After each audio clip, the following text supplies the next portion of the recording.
Hello hello hello. Alright, micro economics. ठीक है, अब तक हम लोग जो देख रहे थे दैट वाज मैक्रो इकोनॉमिक्स। और यूपीएससी के लिए जो आपको पढ़ना भी होता है वो मैक्रो इकोनॉमिक्स ही है। माइक्रो इकोनॉमिक्स में छोटा डिमांड सप्लाई का जो कॉन्सेप्ट है यही मोटा मोटा देखेंगे और बहुत ज़्यादा डिटेल में नहीं करेंगे। ठीक है, चलो। तो अब तक हम देख रहे थे इकोनॉमिक्स को एक बड़े लेवल पे, एक इकोनॉमी के लेवल पे, लेकिन अब हम देखेंगे एक इंडिविजुअल के लेवल पे। क्यों? बिकॉज एक इंडिविजुअल भी कंजम्पशन करता है या प्रोडक्शन करता है, या तो वो सप्लायर होगा या वो कंज्यूमर होगा। राइट, इन दोनों में से कोई एक ही चीज़ हो सकता है। अब इकोनॉमिक्स का एक मेजर प्रॉब्लम क्या रहता है जिसके अराउंड रिवॉल्व करती है इकोनॉमिक्स, कि रिसोर्सेज हमेशा लिमिटेड होते हैं। कभी भी तुम्हारे पास अनलिमिटेड रिसोर्सेज नहीं होंगे। होता है क्या कभी ऐसा? रिसोर्सेज लिमिटेड ही हैं, और उन लिमिटेड रिसोर्सेज का ही तुम इस्तेमाल करके अपनी ज़रूरत की चीज़ें लोगे। कुछ चीज़ें या तो ले पाओगे, कुछ चीज़ें नहीं ले पाओगे, है ना। अगर तुम्हारे पास जेब में 100 रुपये है, तुम्हारी इच्छाएं तो बहुत सारी है कि मैं बर्गर भी खा लूँ, पिज़्ज़ा भी खा लूँ। राइट, सारी तो नहीं पूरी हो पाएंगी। पीने के लिए पानी भी चाहिए, वो भी लेना पड़ेगा। जब पीने का पानी खरीदना पड़ेगा, ज़रूरत की चीज़ वो खरीदोगे सबसे पहले, तो कुछ चीज़ों के साथ तुम्हें क्या करना पड़ेगा? कॉम्प्रोमाइज़ करना पड़ेगा। तो ये जो स्कैरसिटी ऑफ रिसोर्सेज है, जिसके बेसिस पे तुम अंडरस्टैंड करते हो या जिसके बेसिस पे तुम चीज़ों की डिमांड करोगे, वही क्या है? तुम्हारी इकोनॉमिक्स की स्टडी है। क्लियर? और इस माइक्रो इकोनॉमिक्स में हम इंडिविजुअल लेवल पर ही चेक करेंगे कि वो क्या चीज़ें डिमांड करता है, और प्राइस चेंज के साथ उस डिमांड में क्या फ़र्क आता है, या अगर वो सप्लाई करता है तो प्राइस चेंज में सप्लाई के साथ क्या फ़र्क आता है। क्लियर? यही चीज़ें देखेंगे। क्लियर? चलो। सबसे पहले एक चीज़, सिंपल चीज़, डिमांड से स्टार्ट करते हैं। मांग की बात कर रहे थे। अब तक मैंने आज तुम लोगों को ये बताया, किसी चीज़ की मांग बढ़ती है तो उसका प्राइस बढ़ता है। लेकिन जब हम इंडिविजुअल पर्सन के पर्सपेक्टिव से देखते हैं कि वो किन चीज़ों की डिमांड करेगा और प्राइस पे उसका क्या इफेक्ट पड़ेगा, यहाँ पे हम देखते हैं कि प्राइस और डिमांड के बीच में एक इन्वर्स रिलेशन है। यानी अगर प्राइस बढ़ता है तो डिमांड कम होती है, एक इंडिविजुअल के लेवल पे, इंडिविजुअल पर्सपेक्टिव से। यानी अगर तुम बाजार में जाते हो, तुम देखते हो कि टमाटर जो है बाजार में, तुम्हें टमाटर तुम्हारा फेवरेट है ना। शाही पनीर उससे बन सकता है, right? That is your favourite good. तो तुम जाते हो बाजार के अंदर, तुम देखते हो कि टमाटर 20 रुपये किलो में मिल रहा है नॉर्मली। ठीक है, लेकिन एक कोई ये दिन ऐसा आता है जिस दिन तुम जाते हो टमाटर 50 रुपये किलो हो जाता है या 100 रुपये किलो हो जाता है, तो क्या करोगे? लेना कैंसिल। क्यों? क्योंकि ज़रूरत से ज़्यादा प्राइस बढ़ चुका है। यानी प्राइस बढ़ी तो तुमने टमाटर की डिमांड कैंसिल कर दी। इंडिविजुअल के लिए तो उल्टा रिलेशन है, कि जब तुमने प्राइस बढ़ता हुआ देखा, तुमने डिमांड कम कर दी। तुम मार्केट में गए, तुम गए मार्केट के अंदर कपड़े खरीदने, तुमने देखा सेल है, सेल चल रही है, प्रोडक्ट जो मिल रहा था, कपड़े जो मिल रहे थे वो नॉर्मल से सस्ते मिल रहे हैं। तो उस दिन क्या करोगे? कपड़ों की डिमांड बढ़ाओगे, कम करोगे? क्यों? क्योंकि प्राइस कम हो गया है। तो प्राइस कम हो गया, उस दिन तुमने डिमांड अपनी बढ़ा दी है। तुम और किसी दिन गए जिस दिन शादी ब्याह का टाइम था, तुम्हें कपड़े चाहिए थे, और वहाँ पे गए तुम, और तुमने देखा इस बार तो कोई सेल नहीं चल रही है, उल्टा सबके रेट बढ़े हुए हैं। तो ज़्यादा कपड़े खरीदोगे, कम खरीदोगे? कम। बस। तो यहाँ पे एक ग्राफ बनाते हैं between price and quantity of goods demanded. जैसे जैसे प्राइस बढ़ता है वैसे क्वांटिटी ऑफ गुड्स डिमांडेड क्या हो जाती है? कम। जो आपका एक्स एक्सेस है उस पर क्वांटिटी डिमांडेड है, वाई एक्सेस पे प्राइस है। तो जैसे जैसे प्राइस बढ़ता है हम देखते हैं डिमांड चीज़ों की कम होती जाती है। वहीं धीरे धीरे अगर प्राइस घट जाए तो डिमांड बढ़ जाएगी। Q2 क्या है? ज़्यादा है, Q1 कम है। क्लियर है? तो यहाँ पे क्या दिखाई दे रहा है? एक इंडिविजुअल के लेवल पे प्राइस और डिमांड में कैसा रिलेशन है? इनवर्स रिलेशन है। अगर एक बढ़ता है तो दूसरा घटेगा। क्लियर? तो आमतौर पे हम बोलते हैं नॉर्मल गुड्स जो होते हैं वो लॉ ऑफ डिमांड को फुलफिल करते हैं, कि अगर उसका प्राइस बढ़ेगा तो एक पॉइंट पे तुम धीरे धीरे उसका डिमांड कम कर दोगे। इस लॉ को हम बोलते हैं लॉ ऑफ डिमांड। क्लियर है? लॉ ऑफ डिमांड क्या कहता है? प्राइस और डिमांडेड क्वांटिटी डिमांडेड के बीच में एक इनवर्स रिलेशन है। जो गुड्स इसको फॉलो करेंगे वो होंगे नॉर्मल गुड्स, और जो गुड्स इस लॉ को फॉलो नहीं करेंगे वो होंगे कुछ अलग टाइप के गुड्स। अभी देखते हैं उनको। क्लियर? चलो, अब यहाँ पे दो इफेक्ट भी काम करते हैं, इनकम इफेक्ट और सब्स्टिट्यूशन इफेक्ट। अगर तुम बाजार में चाय लेने जाते हो, तुम चाय तुम्हारी फेवरेट बेवरेज थी, तुम देखते हो बाजार में जाने पर चाय का रेट बढ़ा हुआ है, तो फिर तुम कॉफ़ी ले लोगे। नहीं नहीं, तुम नशेड़ी वाली कैटेगरी वाले नहीं, ठीक है, नॉर्मल इंसान, ठीक है, जिसके लिए बस चाय जो है सुबह का एक बेवरेज है, वो चाहे चाय पिए चाहे कॉफ़ी पिए। तो अगर चाय महंगी मिल रही है, ठीक है, एक लिमिट तक ही पी पाओगे भाई। चलो 100 की 150 की तो ले सकते हो, लेकिन 100 की 1000 हो जाए फिर तो बदलनी पड़ेगी, है ना। तो सब्सटीट्यूशन इफेक्ट वर्क करता है। अगर उसका कोई सब्सटीट्यूट ही नहीं है, मान लो चाय का सब्सटीट्यूट ही नहीं होता, फिर वही लेनी पड़ती, ठीक है। तो जनरली यही कहता है कि सब्सटीट्यूशन इफेक्ट यही बोलता है कि अगर किसी कमोडिटी का प्राइस बढ़ जाता है, तो लोग उसकी डिमांड कम करके उसका कोई नियर सब्सटीट्यूट चूज कर लेंगे। कल को तुम कोई फेस वॉश यूज करते थे, उसका रेट डबल का ट्रिपल हो जाए, तुम और किसी चेंज कर दोगे। ये सेटाफिल से नहा रहे थे, तो अब नीचे वाले पे आ जाओगे किसी। उसमें आएंगे भी नहीं। वो नहीं है वैसा वाला। तो क्या है, तुम किसी और पे सब्सटीट्यूट कर जाओगे। एक और चीज समझो, इनकम इफेक्ट। अगर तुम्हारी इनकम बढ़ती है, तुम्हारी इनकम मान लो 20,000 है, डबल हो जाती है 50,000 हो जाती है, डबल से भी ज्यादा होगी 50,000 हो गई, अच्छे खासे तुम्हारे पास पैसे बच रहे हैं, राइट। प्रोडक्ट का लेकिन प्राइस चेंज नहीं हुआ है, सेटाफिल अभी भी महंगा बिक रहा है, लेकिन क्योंकि तुम्हारी जेब में कैश ज़्यादा है, तुम क्या करोगे, उसकी डिमांड बढ़ा दोगे। यानी इनकम इफेक्ट क्या करेगा, डिमांड को, अगर बढ़ते आए इनकम इफेक्ट, तो डिमांड को भी क्या कर देगा, बढ़ा देगा। क्लियर, ठीक है। तो अगर मैं बोलूँ, एक ग्राफ बना के देखते हैं हम लोग।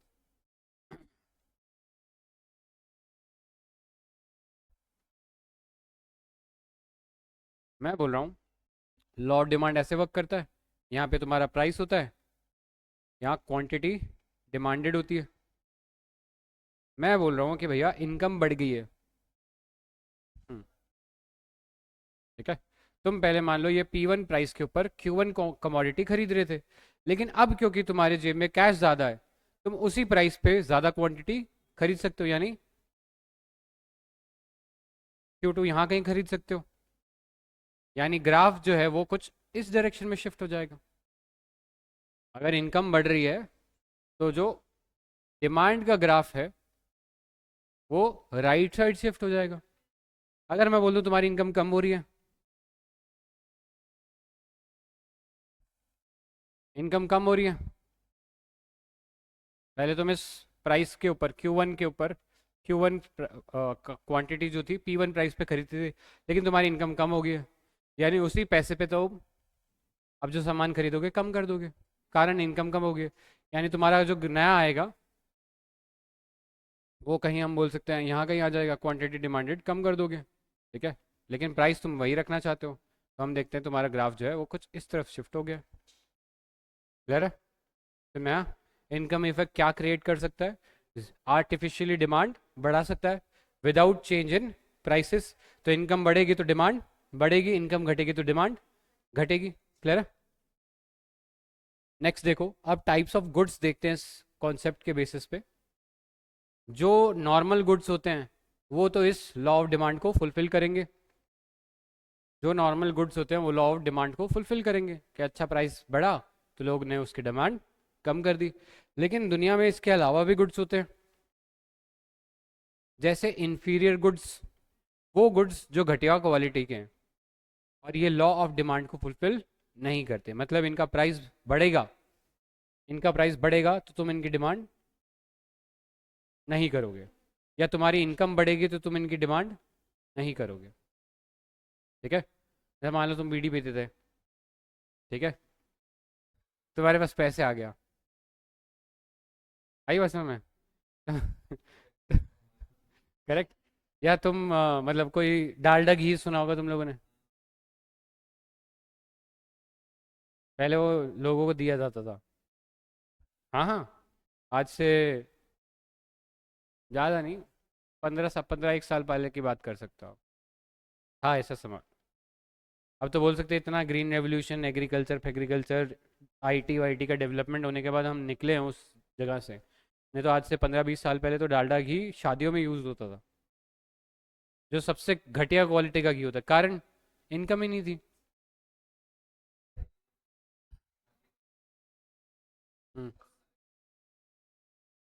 हम्म। करेक्ट।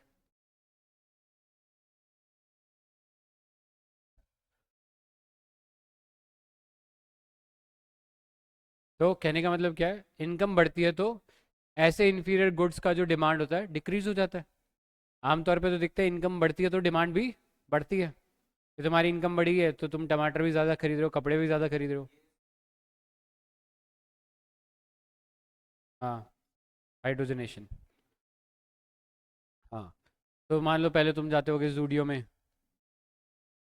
लेकिन हैं, अच्छा अच्छा, ठीक है, आगे फ्यूचर में फिर तुम जूडियो में नहीं जाओगे जब तुम्हारे पास अच्छे खासी पेमेंट आने लगेगी, तब तुम जाओगे ज़ारा, H&M, ठीक है, इनमें जाओगे। चलो ठीक है, एलन से, एलन सोली के लिए ठीक है।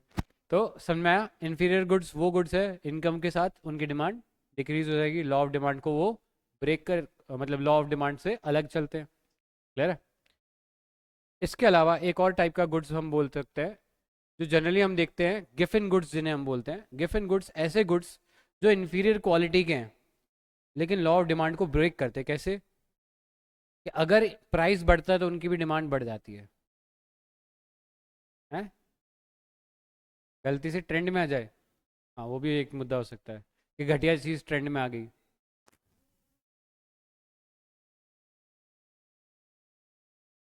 अच्छा, स्टिंग, हाँ, करेक्ट।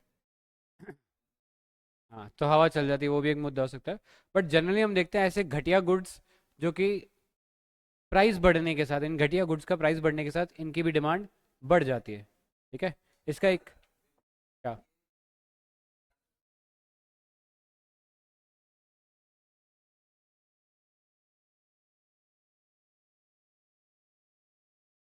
नहीं नहीं, वो अलग गुड है, जो आप कह रहे हो ना वो अलग गुड है।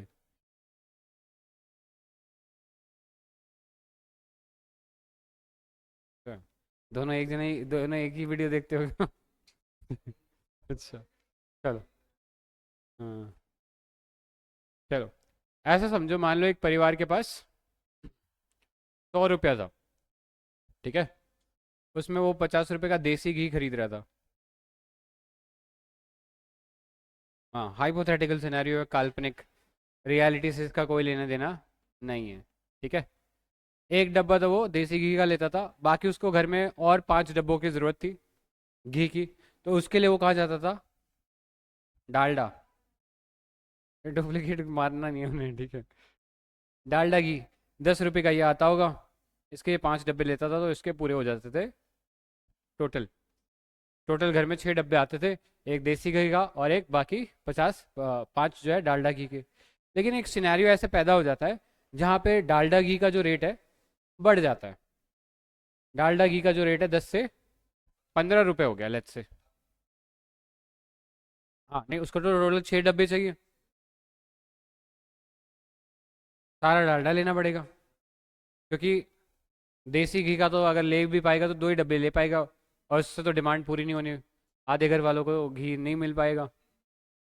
घी देना जरूरी है, तो क्या करेगा, जो 6 डब्बे थे इसी से निकाल लेगा, कितना हो जाएगा, 6, 15 × 6, 90, 10 रुपये बच जा रहे हैं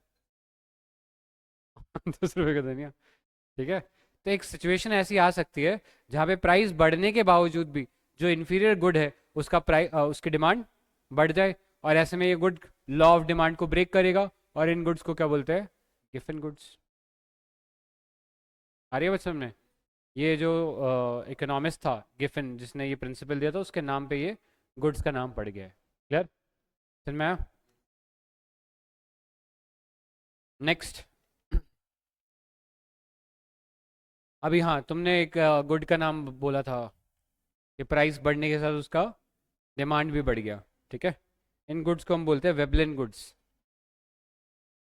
इनका नाम लिख लेना, बाकी मैं ये नोट्स प्रोवाइड कर दूंगा। वेबलिन गुड्स वो गुड्स जिनका प्राइस बढ़ने के बावजूद भी डिमांड भी बढ़ जाए। लग्जरी गुड्स, हाँ, जैसे रोलेक्स की घड़ी, रोलेक्स की अगर 10 लाख की है तो कल को 12 लाख की भी होगी तो भी बिकेगी, उल्टा ज़्यादा बिकेगी। क्यों? क्यों भाई क्यों? डिमांड क्यों तो है। अरे वो लग्जरी की एक आइटम होगी ना, तो लोग जानबूझ के ये दिखाने के लिए कि हम लग्जूरियस लाइफस्टाइल जीते हैं, वो जानबूझ के खरीद रहे हैं। करेक्ट। आ रही है बात समझ में? तो लग्जरी गुड्स की क्या होती है, डिमांड बढ़ जाती है with increase in price.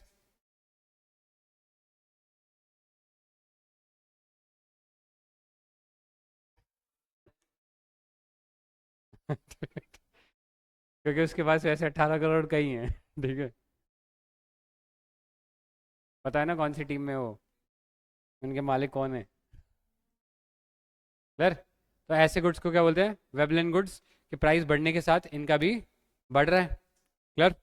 Luxury चीज़ों में डिमांड बढ़ रही है। क्लियर। इसके अलावा दो टाइप के और गुड्स होते हैं, कॉम्प्लीमेंट्री गुड्स। जैसे, हाँ, टी के लिए शुगर भी चाहिए। मान लो तुम बाजार में गए, तुमने देखा कि जो टी है उसका रेट बढ़ा हुआ है, टी का रेट बढ़ा हुआ है, यानी तुम्हें टी की कंजम्पशन थोड़ी सी कम करनी पड़ेगी। और जब टी की कंजम्पशन कम करोगे तो ऑटोमेटिकली शुगर की भी कंजम्पशन कम हो जाएगी। या चाय और पार्ले जी का संबंध। ठीक है। अगर तुम्हारा आदत थी चाय में बिस्कुट डुबो डुबो के खाने की, अगर चाय का रेट बढ़ता है, तुम चाय कम लोगे क्या? तो फिर कोई दूसरा बिस्कुट खाओ तुम। ठीक है, जिसमें कम थोड़ी चीनी हो, वो वाला खाओ। तो कहने का मतलब, चाय बिस्कुट साथ में चलते हैं। तो अगर चाय का रेट बढ़ गया है, चाय की डिमांड कम होती है, भले ही पार्ले जी या बिस्किट की प्राइस अभी भी सेम है, लेकिन इस पे भी डिमांड पे फर्क पड़ेगा। क्या फर्क पड़ेगा? कम बिकेगा। ऐसे गुड्स है कॉम्प्लीमेंट्री गुड्स। दूसरे पे फर्क पड़ेगा तो पहले वाले पे भी फर्क पड़ेगा। बिल्कुल क्लियर। Next, substitute goods. अगर चाय फिर से महंगी हो गई, तो उसका सब्स्टिट्यूट कॉफ़ी। तो चाय, नहीं कॉफ़ी क्यों महंगा होगा? अरे इंडिविजुअल लेवल पे बात करो, तुम कमोडिटी के लेवल पे मत आओ। ठीक है। तो क्या होगा, अगर टी का प्राइस बढ़ता है तो हम देखते हैं कॉफ़ी की डिमांड बढ़ जाती है। क्यों? क्योंकि सब्स्टिट्यूट है। आ रही है बात समझ में? क्लियर है? बस ये था इसमें टाइप्स ऑफ गुड्स। अब ऐसे ही लॉ ऑफ सप्लाई भी होता है। अभी तो ये लॉ ऑफ डिमांड देखा। लॉ ऑफ डिमांड कौन से केस में ब्रेक होता है? गिफन गुड्स के केस में और वेबलेन गुड्स के केस में। वेबलेन गुड्स क्या है? लग्जरी गुड्स, प्राइस बढ़ने के साथ उसकी भी डिमांड बढ़ जाती है। क्लियर।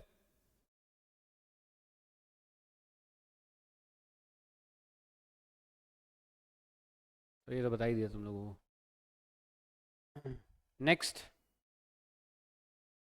इलास्टिसिटी। इलास्टिसिटी मतलब, हाँ, कितना लचीला है, कि प्राइस चेंज होने के साथ डिमांड में कितना चेंज आता है। प्राइस में थोड़ा सा चेंज डिमांड में कितना चेंज लाता है, यही क्या है तुम्हारी elasticity. Simple formula, change in demand upon change in price. तो अगर जितना चेंज इन प्राइस है उतना ही चेंज इन डिमांड है, तो हम बोलते हैं ये कमोडिटी क्या है, बिल्कुल इलास्टिक है। हल्का सा प्राइस में चेंज आया, उतना ही हल्का सा डिमांड में चेंज आया, तो क्या है? Perfectly elastic. मैं कह रहा हूँ कि प्राइस में जो चेंज आया उससे डिमांड में कोई चेंज नहीं आया। प्राइस में चेंज आ गया, कोई दवाई है, पहले 100 रुपए की बिक रही थी, अब 200 रुपए की बिक रही है, लेनी पड़ेगी।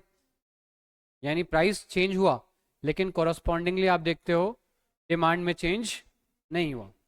ठीक है। ऐसे में ये नंबर न्यूमरेटर बड़ा होगा। अगर 100 की दवाई 200 की होगी, चेंज कितने का आ गया? 100% का।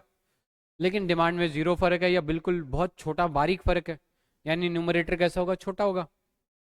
तो इसलिए ये नंबर कैसा आएगा? ई जो है 1 से लेस आएगा। क्लियर। और किस केस में होता है ये? असेंशियल कमोडिटीज के केस में। जैसे दूध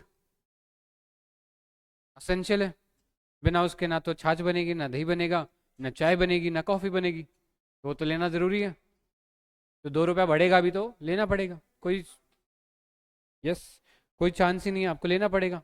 ऐसे गुड्स की इलास्टिसिटी <<1 रहेगी और ये कहलाएगा एसेंशियल गुड्स कैटेगरी में। देन है हमारे पास वो गुड्स जिनका चेंज बराबर ही बोल सकते हैं, कोई खास बहुत ज़्यादा लंबा चौड़ा अंतर नहीं आएगा, जितना चेंज प्राइस में होगा उतना ही चेंज उसकी डिमांड में होगा। जैसे एक क्लासिक केस देता हूँ इसमें, पहले वाले में पार्ले जी 5 रुपये का बिस्कुट। हाँ, एक बार उन्होंने कंपनी वालों ने सोचा यार महंगाई तो साल दर साल बढ़ी रही है, एक काम करते हैं इसका प्राइस भी बढ़ा देते हैं। 5 का जैसे ही 6 कर दिया, लोग ने खरीदना बंद, क्योंकि साइकोलॉजी क्या है, अरे 5 का आता था 6 का हो गया, अरे महंगाई अरे महंगाई, सारी महंगाई उसी में, बाकी दुनिया से कोई मतलब नहीं है। हाँ, लेकिन क्या करेंगे, बंद कर देंगे, लेना बंद कर दिया, भाई नहीं खरीदना ही नहीं है, महंगा है हो गया ये तो उन्होंने क्या दिमाग लगाया, अरे भाई ये जनता जो है ना प्राइस सेंसिटिव है, ठीक है, क्वांटिटी सेंसिटिव नहीं है। तो उन्होंने क्या किया, 5 ही रखा, लेकिन धीरे धीरे उसका साइज कम करते रह गए। जो आज जो आ रहा है वो पहले 2 रुपए का आता था। क्या, 18 बिस्किट 5 रुपए में? फिर तो मेरे टाइम में तो ज़्यादा ही आते होंगे। हाँ, तो कहने का मतलब हल्का सा प्राइस में चेंज किया, 5 का 6 कर दिया और डिमांड एकदम गिर गई। ये भी क्या है, इनएलास्टिक में आ गया। ठीक है, थोड़ा सा प्राइस हल्का सा आपने चेंज किया और डिमांड जबरदस्त गिर गई। ठीक है, नेक्स्ट देखो, इलास्टिक <<1 लग्जरी गुड्स में देखने को मिलेगा कि सोने चांदी में रेट हल्का सा गिर जाए, या आज ही बना लो। ठीक है, बच्चों के आगे उनके पोते पोतियों के लिए भी सोना अभी रख लो। क्लियर? तो हल्का सा प्राइस चेंज एकदम से बहुत सडन बोल सकते हैं डिमांड के अंदर चेंज कर देगा। ठीक है, इन सेट इन इन गुड्स को हम बोल सकते हैं बहुत ज़रूरत से ज़्यादा इलास्टिक हैं ये लोग। ये हल्का सा प्राइस में फ्लक्चुएशन डिमांड को बहुत ज़्यादा चेंज कर देगा। क्लियर? पार्ले जी भी वाला भी इसी में, एक्चुअली इसी में आ जाएगा तुम्हारा पार्ले जी वाला जो केस है, हल्का सा चेंज किया एकदम डिमांड में फ़र्क आ गया। हालांकि कंपनी ने क्या दिमाग लगाया, क्वांटिटी कम कर दो इसकी।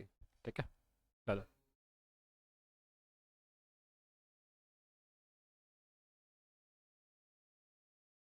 हैं? हाँ हाँ हाँ, हैं? अच्छा हाँ, वो निरमा वाली लड़की थी जो पहले ही मर गई थी। निरमा वाली के तो याद में उसने बाद में कंपनी बनाई थी शायद, तो ही फेमस है। एनीवेज, नेक्स्ट देखो, सप्लाई। ठीक है, सप्लाई का जो ग्राफ बनेगा ये उल्टा बनता है डिमांड से।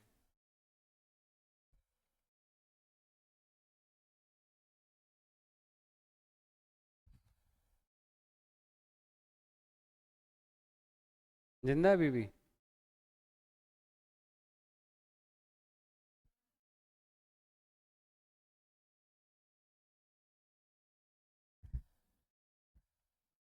जिंदा है हैं?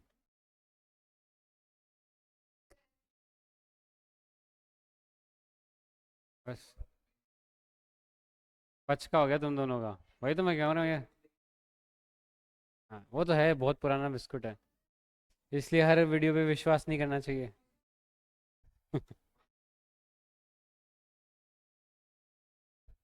चलो छोड़ो छोड़ो छोड़ो।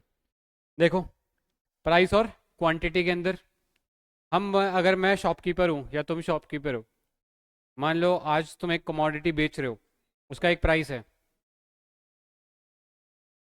हाँ, क्या, कंज्यूमर? ठीक है, चलो, ठीक है, अगर मैं शॉपकीपर हूँ तो मेरे दृष्टिकोण से अगर मैं बोलूँ, मेरे पॉइंट ऑफ व्यू से अगर मैं बोलूँ, एक कमोडिटी है, मान लो ये माइक्रोफोन ही है, 100 रुपये का बिक रहा है, अभी मैं बना रहा हूँ, इसका प्राइस किसी तरीके से मार्केट में बढ़ जाता है। कमोडिटी, ये जो कमोडिटी है माइक्रोफोन है, मार्केट के अंदर 200 रुपये का बिक रहा है, राइट? तो ऐसे में मेरे को सप्लाई के साथ क्या करना चाहिए, बढ़ाना चाहिए घटाना चाहिए?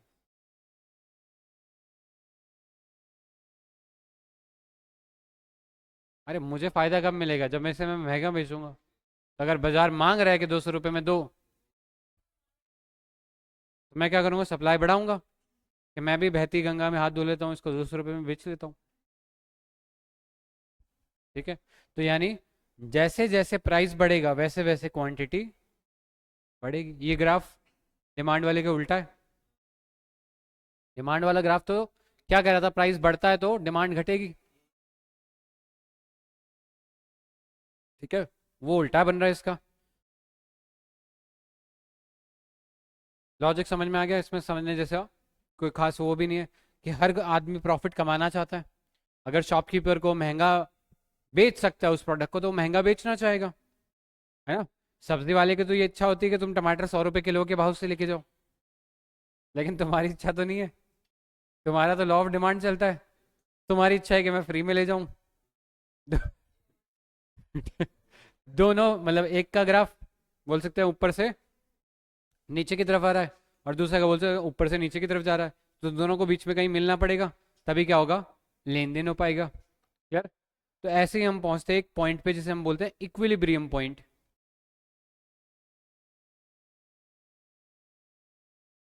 ठीक है, लॉ ऑफ सप्लाई तो ऐसे हो गया, लॉ ऑफ डिमांड ऐसे है। ये जहां पे कट कर रहा है, जहां पे एक्चुअली ट्रांजेक्शन होता है, इसे क्या बोलते हैं, इक्विलिब्रियम पॉइंट। ठीक है, इसी पॉइंट पे लेन देन होता है।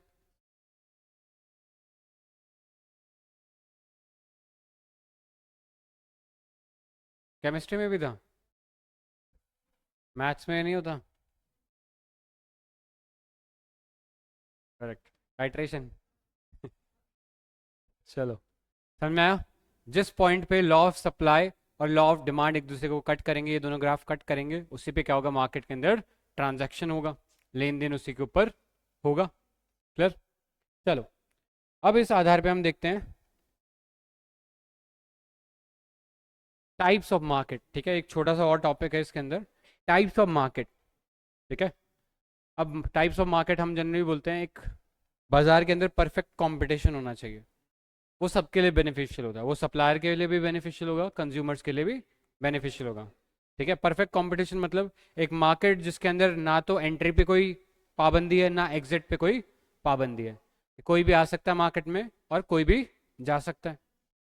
प्लस जो लोग प्रोडक्ट बेच रहे हैं नियरली आइडेंटिकल बेच रहे हैं। जैसे कोचिंग की अगर हम बात कर लें, ठीक है, अगर 10 कोचिंग है, सारी की सारी क्या करी है, यूपीएससी की कोचिंग ही दे रही है, राइट। तो ऐसे में सब जो है एक ही टाइप के ऑडियंस को केटर कर रहे हैं, एक ही टाइप के ऑडियंस को सर्व करने की कोशिश कर रहे हैं, स्टूडेंट्स को, राइट। लेकिन मान लो कि अगर ऐसा ना हो, सिर्फ एक ही कोचिंग हो, बच्चे बहुत सारे हों, फिर कोचिंग मनचाही फीस वसूलेगी क्योंकि वो अकेली है मार्केट के अंदर। लेकिन ये पता है कि परफेक्ट कंपटीशन है, मतलब जहाँ पर बहुत सारी कोचिंग्स हैं, नियरली सारे सेम सर्विसेज डिलीवर कर रहे हैं, तो वहाँ पे कोई अपनी मन मुताबिक रेट नहीं रख सकता, उसे बाजार भाव के हिसाब से रेट रखना पड़ेगा। जैसे मोबाइल फ़ोन कंपनीज की बात कर लें, अगर हल्का सा भी प्राइस ऊपर बढ़ा दें, लोग दूसरा लेने लग जाएंगे। या गाड़ी की बात करें कि हल्की सी बेहतर गाड़ी तुम्हें अगर कम रेट में मिल जाए, जैसे गाड़ी है इनोवा, ठीक है, मतलब फैमिली गाड़ियों में एक समय इसकी मोनोपोली थी कि फैमिली गाड़ी में इसका जवाब ही नहीं है, लेकिन रेट 20 लाख 25 लाख, अब बढ़ते बढ़ते 30 से भी ऊपर जा रहा है, राइट। लेकिन वहीं जब आर्टिगा ने, मारुति ने आर्टिगा जैसी गाड़ी निकाल दी, अगेन एक फैमिली कार, लेकिन उससे आधे दाम पर, तो सारा जो बोल सकते हैं ऑडियंस कहाँ शिफ्ट कर गया, आर्टिगा पे आ गया। क्या, हाँ, डिफेंडर का सियरा, डिफेंडर गाड़ी थी, क्या भाई, करोड़ों से कहाँ ला दिया, 13 लाख। तो आप सोचो फिर कौन लेगा डिफेंडर। ठीक है, नाम के लिए डिफेंडर जरूर ले लेंगे जिसके पास रोकड़ा होगा, बट जिसके पास नहीं है वो तो सियरा ही लेगा। क्लियर है, आगे बस में यही सेम चीज़ आपको यहाँ पे भी दिखाई देती है कि प्राइस जो है वो ऐसा रहेगा जहाँ पे सप्लायर को भी फ़ायदा हो, कंज्यूमर को भी फ़ायदा हो, और ओवरऑल मार्केट को फ़ायदा होगा। इससे क्या फ़ायदा होगा, जो अच्छा करेगा मार्केट के अंदर वो सर्वाइव करेगा, और जो अच्छा नहीं करेगा वो अपने आप मार्केट से बाहर हो जाएगा। एग्जाम्पल इसका नोकिया, एक पॉइंट पे उसकी मोनोपोली थी, मतलब हर दूसरा फ़ोन नोकिया का था, और बढ़िया फ़ोन भी थे, इसलिए था। ये नीचे गिर जाता तो टाइल, अभी तो फ़ोन टूट जाता है, उसको गिरा देते तो टाइल टूट जाती। ठीक है, ऐसे फ़ोन था वो कि फेंक के भी मारो किसी को तो अगला मरे, अगला मरेगा, फ़ोन को कुछ नहीं होगा। हाँ, करेक्ट। तो ऐसे फ़ोन थे उसके, लेकिन क्या हुआ, वो समझ नहीं पाया कि मार्केट की डिमांड क्या है। वो समझ नहीं पाया कि दुनिया अब टच स्क्रीन की तरफ मूव करेगी, और क्योंकि उसने समझा नहीं और उसने इम्प्लीमेंट नहीं किया, उसको ऐसा लगता था ये लड़कियों के फ़ोन बन के रह जाएंगे टच स्क्रीन वाले, तो उसने काम नहीं किया उस पर, और जब काम नहीं किया तो खुद ही बाहर हो गया। वही होता है, एक बार आप बाहर हो गए तो फिर बाहर ही हो गए। ठीक है, लोग रिकॉल नहीं करेंगे अब आपको। क्लियर? तो ये सब चीज़ें होती है किसमें, एक परफेक्ट कंपटीशन मार्केट में।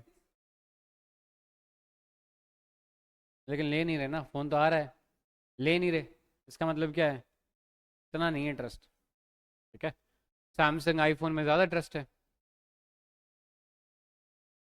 ठीक है, तो मोनोपोली मार्केट जहाँ पर एक ही सिंगल बोल सकते हैं डोमिनेंट सप्लायर हो, मान लो सिर्फ आईफोन ही होता, तो फिर जो रेट वो बोलता है उस पर लेना पड़ता, क्योंकि कोई और चॉइस नहीं है, या तो फ़ोन लो या बिना फ़ोन के रह जाओ। या जैसे हमारे बोल सकते हैं इंडियन कंपनीज थी, गवर्नमेंट की कंपनीज 1950 से 90s के बीच में, सब में चीज़ों में गवर्नमेंट की मोनोपोली होगी। हवाई जहाज़ तो हवाई जहाज, बीएसएनएल तो बीएसएनएल। राइट, ऐसे में अगर घटिया प्रोडक्ट भी बनाएगा ये पर्सन या ये कंपनी, कोई चॉइस ही नहीं, खरीदना पड़ेगा। ठीक है, ऐसे एक और सिनेरियो था ओलिगोपोली। ओलिगोपोली मतलब मार्केट के अंदर कुछ चुनिंदा लोग लीडर के तौर पर बैठे हुए हैं। हाँ, जैसे अभी बोल सकते हैं टेलीकॉम में जियो और एयरटेल, दो ही है मोटा मोटी तो। अगर दो हैं तो ओलिगोपोली का हम बोल सकते हैं एक स्पेशल टाइप बन जाएगा ड्यूओपोली, कि दो ही डोमिनेंट है, दो हैं इसलिए ड्यूओपोली, कि एक रेट बढ़ाएगा तो दूसरा भी रेट बढ़ा देगा, आपके पास कोई चॉइस है ही नहीं। ठीक है, तो ये बोल सकते हैं ये सिचुएशन थोड़ी सी खराब होती है हमारे लिए। बेस्ट केस सिनेरियो क्या होता है, हाँ, जितना ज़्यादा कंपनी उतना फ़ायदा, इनोवेशन होगा, प्रोडक्ट चीपर होगा, नई नई टेक्नोलॉजी आएगी, ज़्यादा लोगों को एम्प्लॉयमेंट मिलेगा, और ये सारे फायदे हैं। ठीक है, लेकिन अगर ये इनमें से कुछ होता है तो वो क्या है, एक प्रॉब्लमेटिक सिचुएशन है। इसके साथ तुम्हारा होता है ये सिस्टम ख़त्म, बस। क्या इसकी पीडीएफ मैं भेज दूंगा, वैसे ग्रुप में पड़ी हुई है इसकी पीडीएफ। ठीक है, मेरे को एक बार मैसेज कर देना, मैं भेज दूंगा।